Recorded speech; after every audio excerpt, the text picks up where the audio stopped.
What's up, YouTube? And man, I rewatched this game, and the defense looked fucking great. I mean, they got that stop at the end of the game. They really shut down that 49ers passing game. Man, and you know, after a lot of the naysayers were saying, well, your 4 game winning streak was against nobodies, and as I said, they were against poor teams. Then we came out and showed that we could win a defensive battle, a grind out game.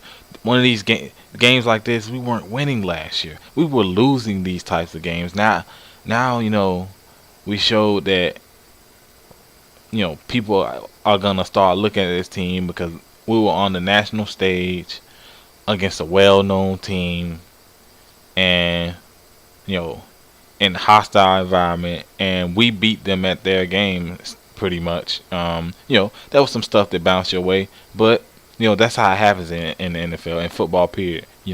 Things bounce your way, and luck is definitely part of football. But I'm gonna go ahead and break the game down. I'm gonna be pretty fair towards both teams. Um, and I want to start, of course, with the quarterbacks, which neither guy looked that great. Um, Not as I said, it was a defensive struggle, and neither guy looked that great. um, I'll start with the 49ers. Colin Kaepernick was 11 of 22 for 91 yards, but no, he was 11 of 22 for 46 yards. 46 yards. A 2.1 average. He was sacked 6 times, which pretty much subtracted the 45 yards. And one INT. A QBR of 7.7. Wow. 46 yards.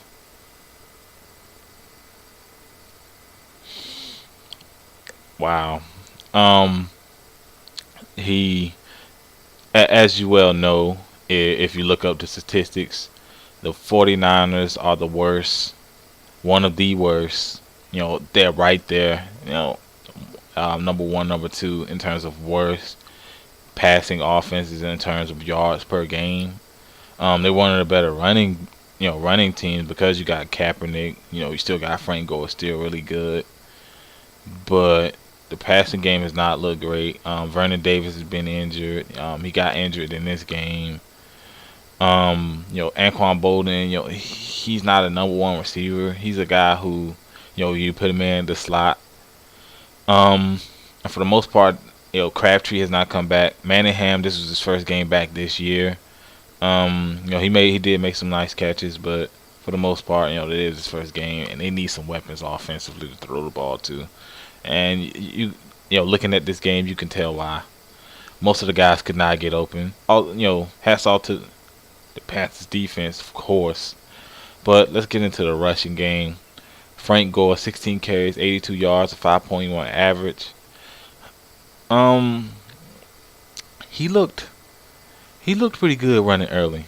Um, you know, in the first quarter they ran the ball quite well. That's where he got a big chunk of his yards. In that first and second quarter. But really after that, it they weren't able to run the ball effectively. Um, you know, Carolina was able to stay at home on the run game, and no, the passing game is completely anemic for the 49ers. Um, of course, Colin Kaepernick ran the ball 4 times, 16 yards. He only had one run of 16 yards. Every other run was a loss. um, and pretty much aside from that, they really didn't do much. They had a total of 105. Most of course, was Frank Gore. But in that second half, they really did not run the ball well. They didn't move the ball well. In that second half, the receivers is terrible, indicative of Colin Kaepernick's throwing numbers. You can expect the receivers didn't do much. Mario Manningham, 3 receptions, 30 yards. He led the team. Targeted 6 times. Anquan Bolden, 3 receptions, 23 yards. Targeted 5 times. Frank Gore, 21, 2 receptions, 21 yards. He was targeted 2 times. And no receiver outside that had over 10 yards and more than 2 receptions. I mean, more than 1 reception. San Francisco, hats off to the defense. The defense played really well. They got an interception on Cam Newton. They did a good job against the run. They got some pressure when they needed to. I cannot remember the guy's name. The linebacker.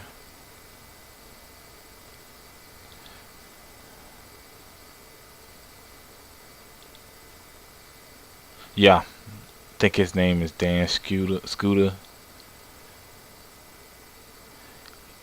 I think that's his name. Okay. The linebacker that replaced Alden Smith played really good this game. The defense as a whole played good. Um, they they did a good job, as I said, against the run. They did a good job against the pass. Now the Panthers did have some drops. There was a sure drop. I believe it was 3rd and 15. And the ball just went. Steve Smith, has been pretty sure-handed. Even though he had some games where he had some, drops where he normally catches it in the past. He had some drops in this game. LaFell had some drops. But for the most part, the defense played good. It was a defensive struggle, so both defenses played good. So hats off to that San Francisco defense. Can't say too much offensively outside of the first quarter. That was majority of the yards. Their yards they put up. Hold on for 1 second. I'm sorry. Okay. That was the majority of the yards they put up was in that first half. For the most part, they really didn't do much. The defense played well throughout the game. They showed that they still have one of the better defenses in football. So they really had to clean up what they're doing offensively though. They were 2 for 13 on third downs. 151 total yards, and as I said, majority of that came in the first half. Let's see.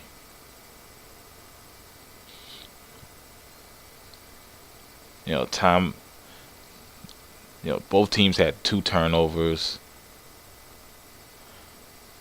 But I'm just looking at this 46 yards. Now, Panther, Carolina didn't do much with the 139, but 46, that's really bad. But I'm gonna go over to the Carolina Panthers side. Cam Newton was 16 of 32, 139 yards, 4.3 average, and he had the 1 pick.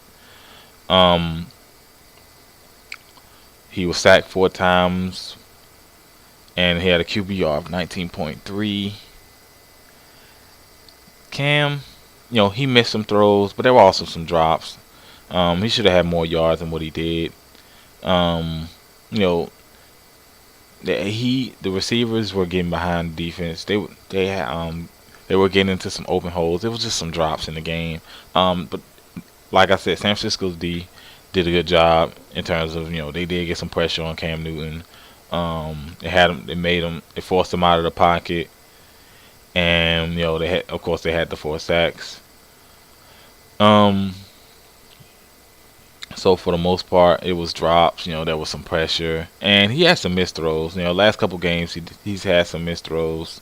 I mentioned that in the Atlanta game that he had some missed throws, and you saw it this game where he had guys he missed, or they just dropped when he did get it there. They dropped it.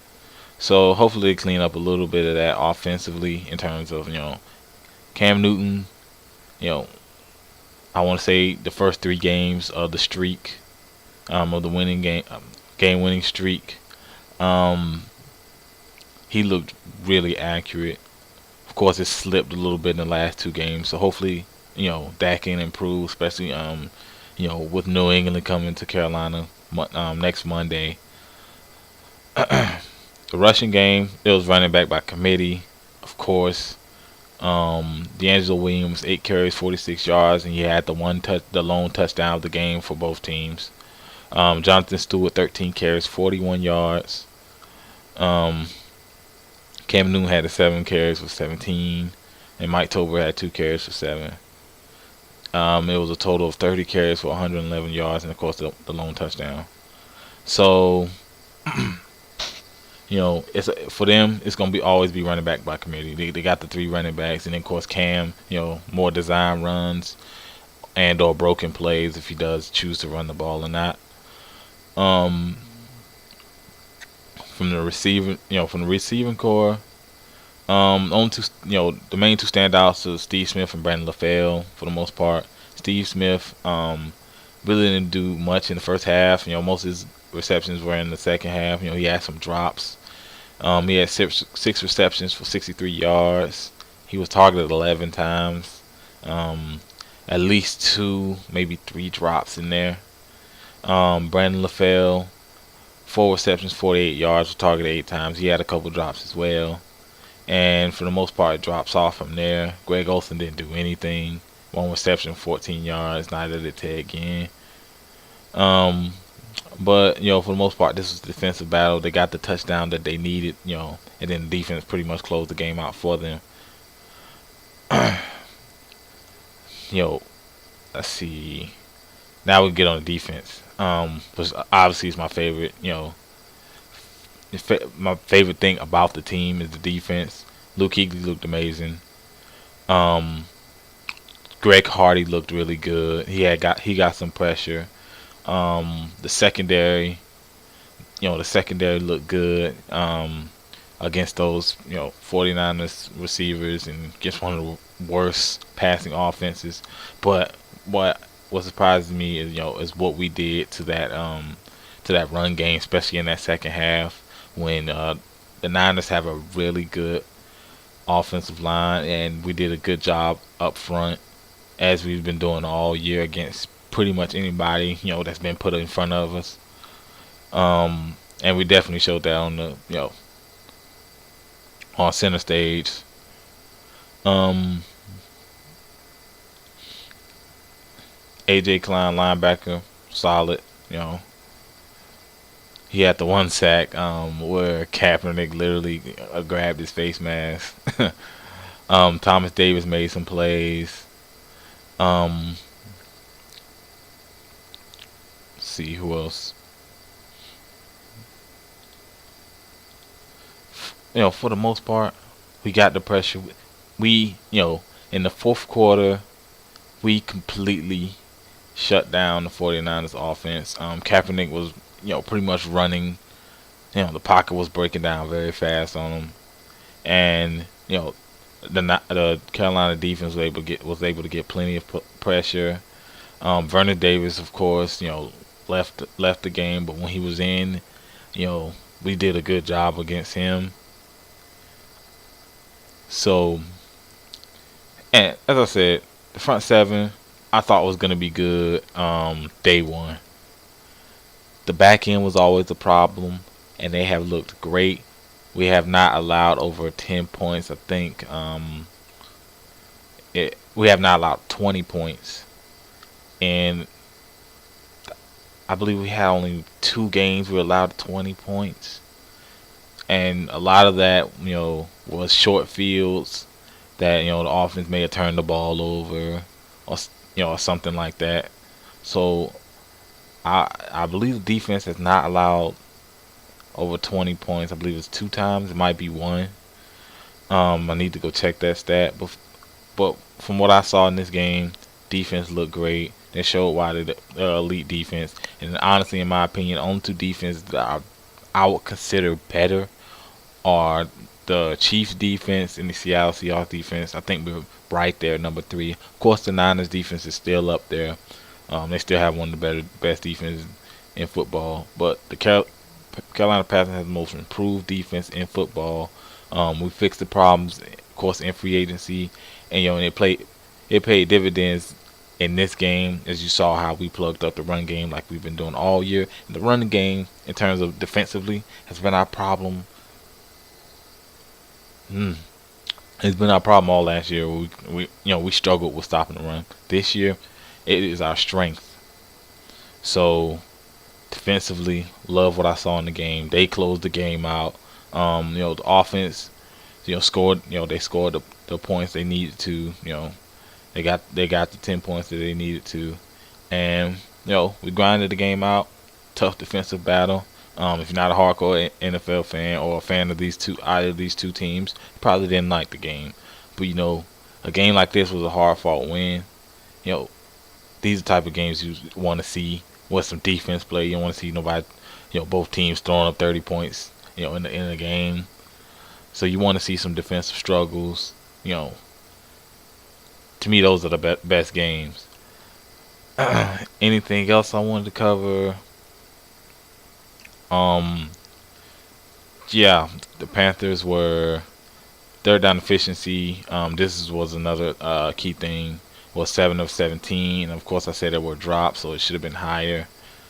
Um, Carolina won time of possession with 32 minutes compared to 27-57 for the 49ers. Turnovers were the same. Penalties was pretty much at the same. Um, for the most part, I think what we did defensively, and in a game like this, one touchdown pretty much would win you the game. Get one touchdown, of course, like a field goal. That right there will win you the game, especially when the defenses are playing so well. Um, if you watch this game, please let me know what you think, and how did that defense look, man. We had a lot of people, a lot of naysayers saying, the defense, they played against this team, they played against the Buccaneers offense, they played against a beat up Atlanta offense. Now, the 49ers had one of the worst passing offenses in football, but they were on a streak. They were running the ball down teams' throats. You go check out some of their numbers. They were running the ball down teams' throats, and we pretty much shut that down. Now, if you go look at the first half, mainly that first quarter, Frank Gore did bust some runs out. He did, starting out the game, but for the most part, slowed that down, and we got pressure on Kaepernick. He wasn't able to do the running things that he's been doing. He really hasn't been able to do that much this year. Um, and I think teams have just pretty much figured that out. The same thing with like guys like RG3. That it's just been figured out. Um, so it's a great win. Looking ahead for the Niners, I believe the Niners have. Let me check the schedule. 1 second. I believe that oh man, the Niners have. They're going to New Orleans to play the Saints. That is going to be a tough one. New Orleans just put the beat down on the Cowboys, so that's going to be a tough one, especially if San Francisco can't move the ball through the air. Now, obviously, the Saints don't have the defense that the Panthers do, but the Saints have a better offense, and I think they'll be not easy, but they'll be able to move the ball against San Francisco. And San Francisco gonna have to be able to throw the ball in there. They're gonna have to be able to throw the ball in there. If they plan on getting back to their Super Bowl.